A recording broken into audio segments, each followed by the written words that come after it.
নিজের জীবনে প্রেম না করলে পরে তুমি প্রেমের চরিত্র অভিনয় করবে কেবা করে? প্রেম মাস্ট। প্রেম হচ্ছে একজন মানুষের জন্য টনিকের মতো। প্রেমে পড়াই লাগবে, প্রেমে পড়াই লাগবে, কারণ আমি তোমার প্রেমে পড়ে গেছি।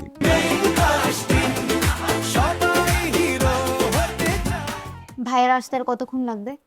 না, একটু তো সময় লাগবে, জরুরি মিটিং চলতেছে তো। তো আপনার চ্যানেলের ভিউ কিরাম? মোটামুটি, বুঝতে পারছেন নতুন চ্যানেল তো, চেষ্টা করছি। না, সেটা তো স্বাভাবিক, চেষ্টা তো করাই লাগবে। আস্তে আস্তে একটু স্ট্রাগল করতে থাকেন, ভিউ এক সময় ঠিক বেড়ে যাবে। আমাদের বসের চ্যানেলের ভিউ সম্পর্কে তো আপনার একটা ধারণা আছে নাকি? ধরতে গেলে তিনি তো এখন হিট। মধ্যখান থেকে ধরতে গেলে শব্দটা ঢোকা দিয়ে তো দিলেন মনের মধ্যে একটা খুঁচা নাই। দেখেন, বস হিট মানে হচ্ছে হিট, এর মাঝখানে কিন্তু যদি ধরতে গেলে এইসব কোনো কিছু নেই। বসের সমান টপ লেভেলের হিট।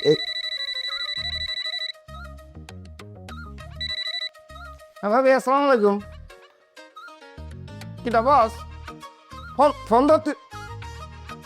ফোন ধরতেছেন? ভাবি, বসটাও শুটিংয়ে রয়েছে, শুটিং চলতেছে তো, সিন চলতেছে তো, ফোন ধরা যাবে না। অসুবিধা নেই, আমি বস ফ্রি হলে আপনি আপনার সঙ্গে ফোন করতে চিন্তা করবেন না। এমন যে ক্রাউড থাকাইস না কিসের জন্যে, শুটিং চলতেছে, পরে করতে করছি। হ্যাঁ, আসসালাম।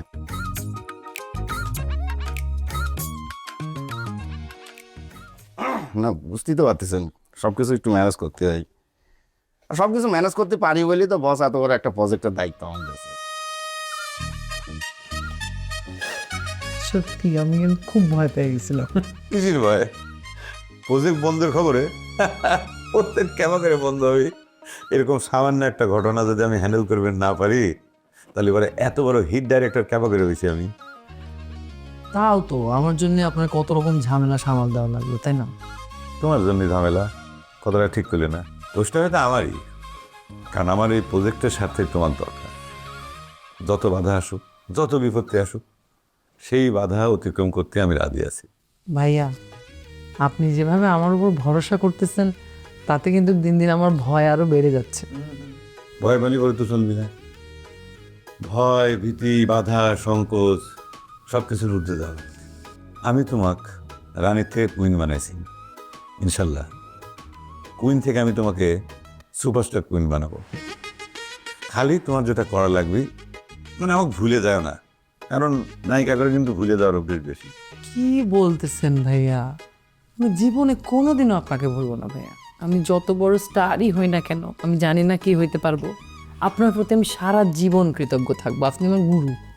যাক, তোমার এই কথাটা শুনে খুব ভালো ঠেকলো। এখন তোমাকে আমি অভিনয় নিয়ে কিছু ছোট ছোট টিপস দিচ্ছি। তোমার কিন্তু আরো ক্লোজ হওয়া লাগবে, মানে ইন্টিমেট হওয়া লাগবে। মানে একটা রোমান্টিক অভিনয় করবে গেলে পরে তোমার ভিতর যে জড়তা আছে সেটা রাখলে পরে কিন্তু চলবে না। যেটা করা লাগবে, তোমার নিজেকে ওপেন করা লাগবে। তুমি একজন গ্ল্যামার স্টার, হ্যাঁ, গ্ল্যামারাস নায়িকা, তোমার নিজের ভিতর নিজের বন্দি রাখো, আটকা রাখো, এটা কিন্তু তাহলে পরে তুমি খুলে দিতে পারবে না। মানে আমার মনে হয় ভাইয়া আমি পারবো, আপনার শুধু একটু সহযোগিতা আমার একটু দরকার। অবশ্যই সব ধরনের সহযোগিতার জন্যই আমি উন্মুক্ত আছি। আর একটা কথা তোমার মনে রাখা লাগবে, ডাইরেক্টরের সাথে বন্ধুত্বপূর্ণ সম্পর্ক তৈরি করা লাগবে। তোমার সাথে যদি আমার সেই বন্ধুত্বপূর্ণ সম্পর্ক যদি না তৈরি হয়, তাহলে পরে তো তুমি নিজেকে খুলতে পারবে না, মানে নিজেকে এক্সপ্লোর, যেটা আমি কলাম, নিজেকে উন্মুক্ত করে পারবে না। তোমার ভিতরে কোনো সাইনেস কাজ করলে তো হবে না। এত চেষ্টা করতেছি ভাইয়া, কোনোভাবেই সাইনেসটা কাটাইতে পারতেছি না। প্রেম করা লাগবে। তোমার বয়ফ্রেন্ড আছে? জি? বয়ফ্রেন্ড আছে? জি না। যে বলেছি, এখন সব কিছু ক্লিয়ার।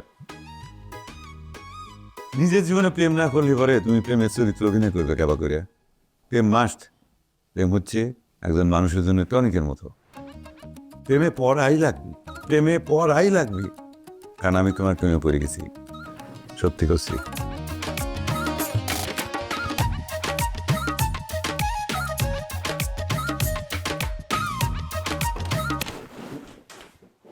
বস, এই সাংবাদিক তো ক্যামেরা ফিট করে বসে রয়েছে। ক্যামেরা ফিট করে বসে রয়েছে? ক্যামেরা মানে মোবাইল, সে দাগ দিলে পরে তার সামনে যে দৌড়ে বসা লাগবে আমার? হ্যাঁ তাতে আমার দাম কমে যায় না? ওয়েট করবে ক শোনো, যুগের হাওয়ার সাথে মিলে চলা লাগবে।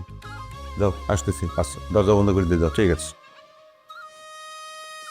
ফালতু। যে কথা করছিলাম, শোনো,